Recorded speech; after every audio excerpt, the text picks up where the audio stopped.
आज का जो हमारा टॉपिक है वो है शॉर्ट ट्यूब एवापोरेटर।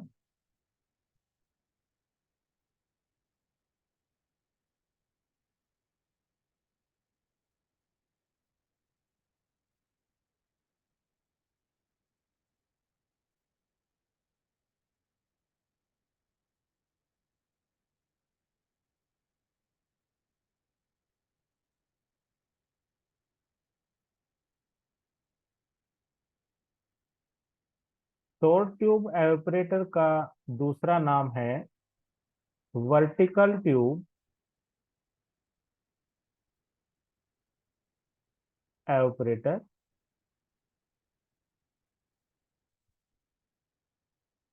यानी कि ऊर्ध्वाधर नली का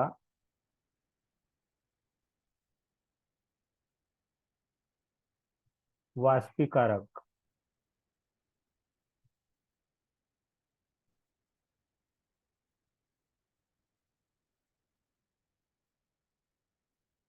ये बहुत ही इम्पोर्टेंट है, अक्सर ये पूछा जाता है। जब एवापोरेटर की बात आती है तो क्वेश्चन पूछा जाएगा कि define evaporation and describe the function of vertical tube या शॉर्ट ट्यूब एवापोरेटर। इससे पिछली क्लास में हमने जो पढ़ा था वो पढ़ा था हॉरिजॉन्टल ट्यूब। तो हॉरिजॉन्टल ट्यूब जो थी ये थी क्षैतिज।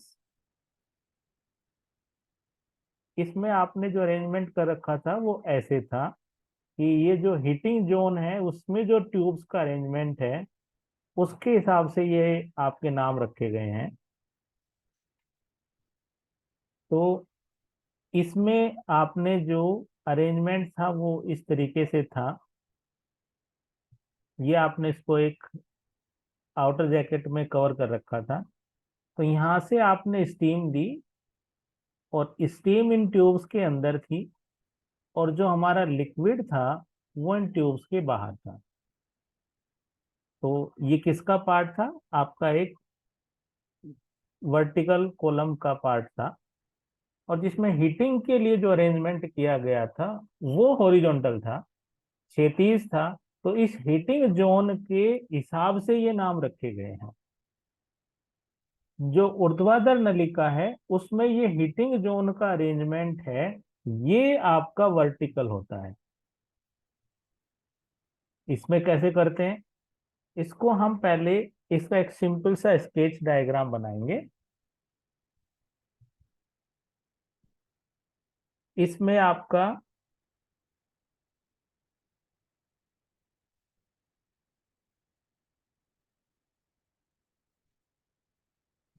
एक टावर और इस टावर के लोअर पार्ट में हीटिंग सेक्शन।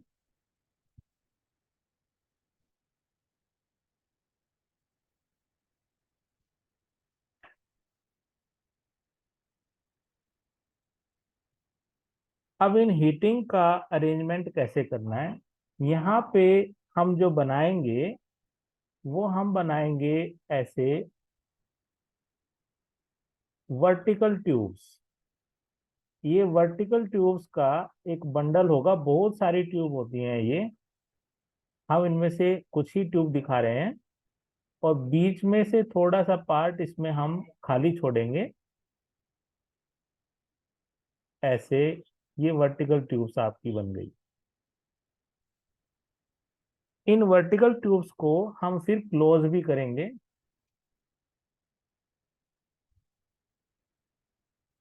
क्लोज करने के लिए हमने ये इस तरीके से इनकी एंडिंग जो है उनको हमने क्लोज नहीं किया,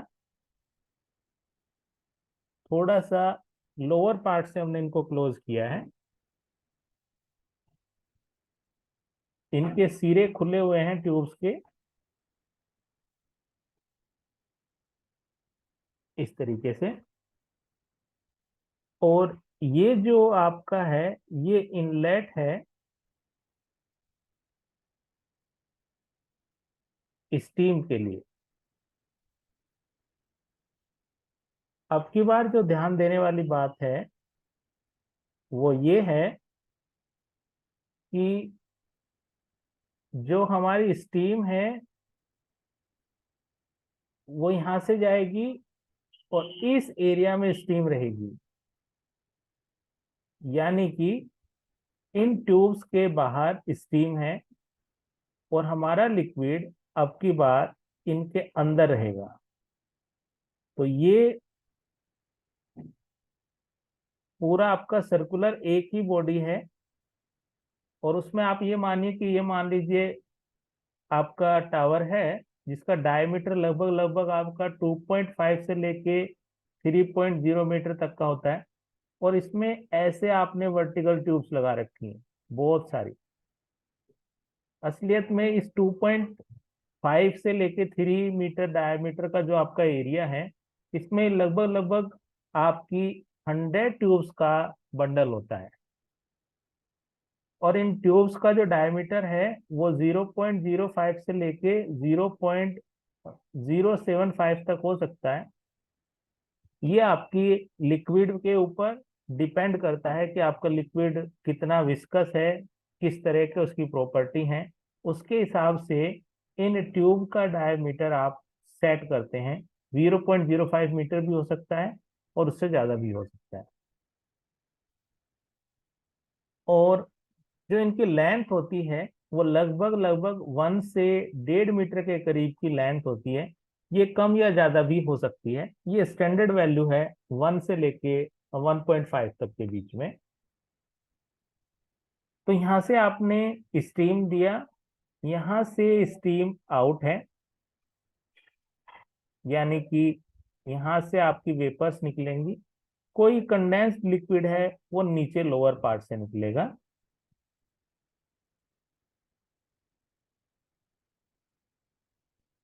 अब देखिए होता क्या है। अब समझने की चीज है कि हमारा यहाँ से गया फीड, ये फीड अंदर गया तो इस पूरे चैम्बर में ये फीड आपका भर गया, यहाँ से नीचे लोअर पार्ट से लेके आपका यहाँ तक। अब जैसे ही आपका हीटिंग स्टार्ट होती है तो ये जो आपका लिक्विड है ये बॉयल होना स्टार्ट हो जाएगा inside the tube, in tubes के अंदर। और जब ये हीट होना स्टार्ट होगा तो आपको पता है कि जैसे मान लीजिए ये ट्यूब है, इसके अंदर लिक्विड है, यहाँ से भी स्टीम मिल रही है, यहाँ से भी स्टीम मिल रही है, क्योंकि स्टीम क्या है, आउटसाइड है इसके, लिक्विड लिक्विड इसके अंदर भरा हुआ है। तो लिक्विड जब आपका यहाँ पे जो लिक्विड है जब ये गर्म होगा तो क्या है कि यहाँ सरफेस पे कुछ बबल्स बनेंगे, एयर बबल्स। तो जब ये एयर बबल्स बनते हैं तो इससे क्या है कि इनसाइड द ट्यूब आपका प्रेशर डेवलप हो जाता है। और इस प्रेशर की वजह से ये सारा लिक्विड ऊपर की तरफ को भागेगा, बाहर की तरफ को।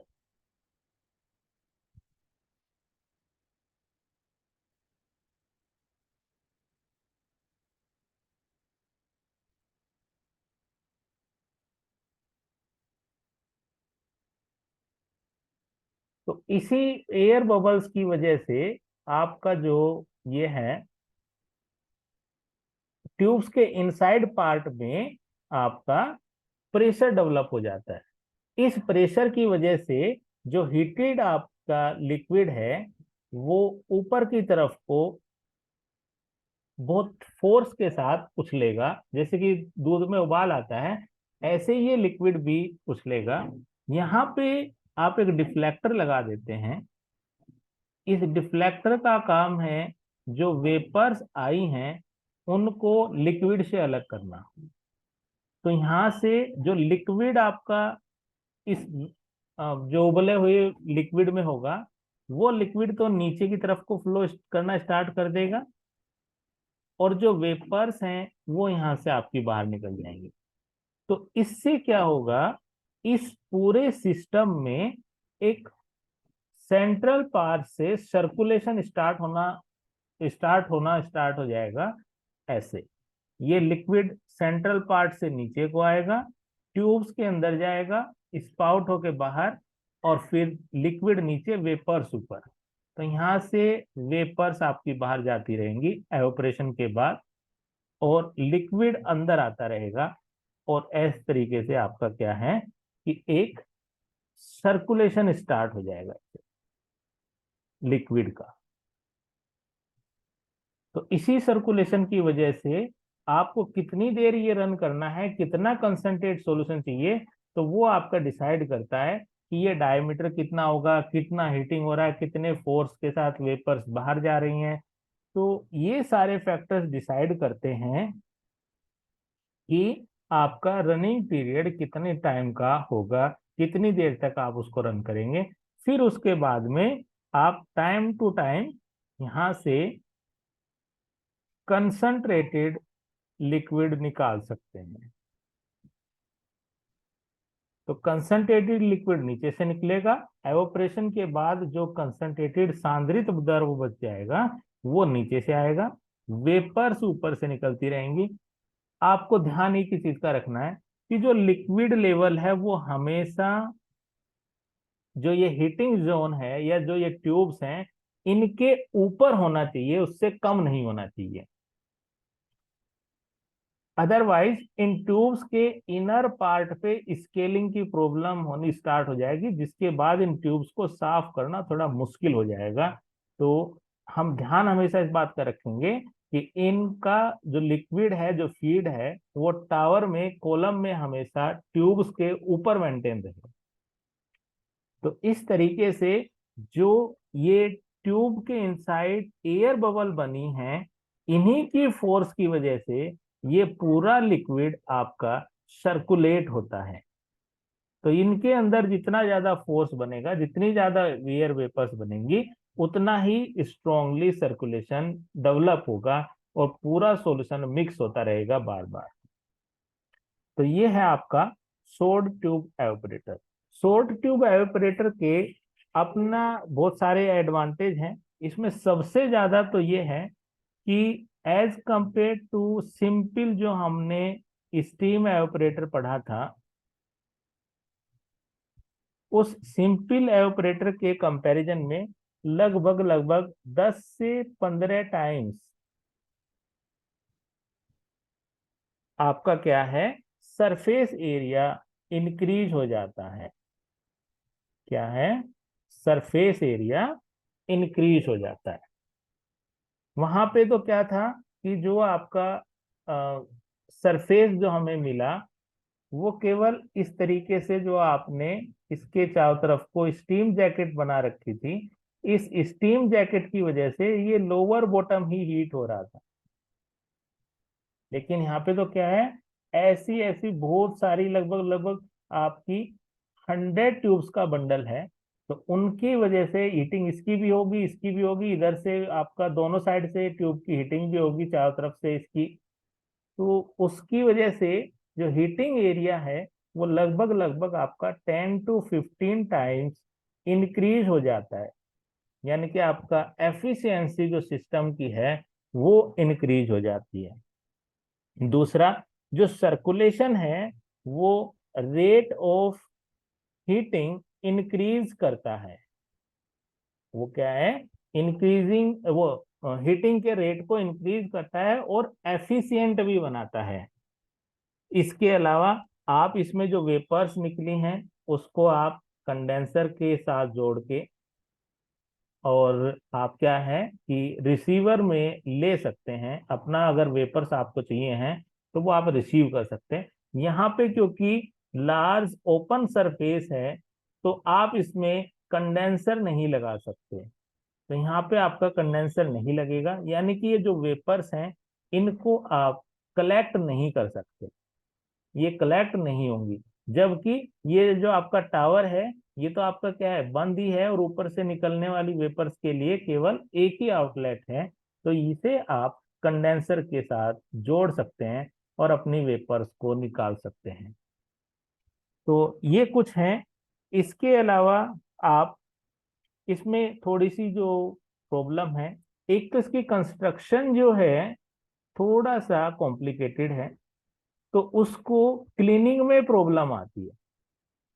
क्योंकि अगर आपको ट्यूब्स की क्लीनिंग करनी है तो पूरी बॉडी खोलनी पड़ेगी, ट्यूब्स बाहर निकाल के फिर आपको सरफेस, उसकी जो इनर सरफेस है उसको आप with the help of brush या किसी और चीज की हेल्प से आप उसको साफ करेंगे।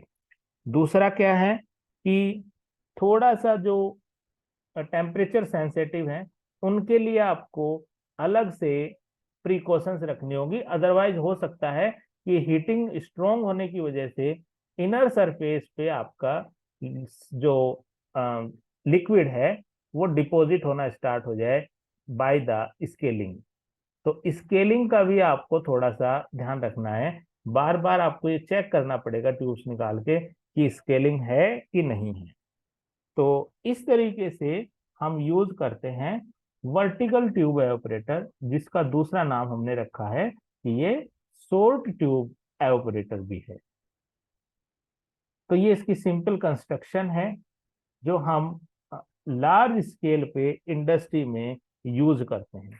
इसके फिर बहुत सारे वर्जन आ जाते हैं, क्लाइंबिंग फिल्म वगैरह है, फाइलिंग फिल्म है।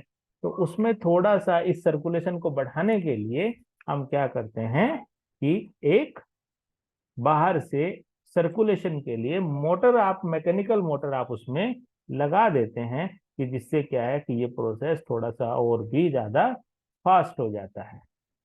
तो ये था आपका वर्टिकल ट्यूब और शॉर्ट ट्यूब एवापोरेटर।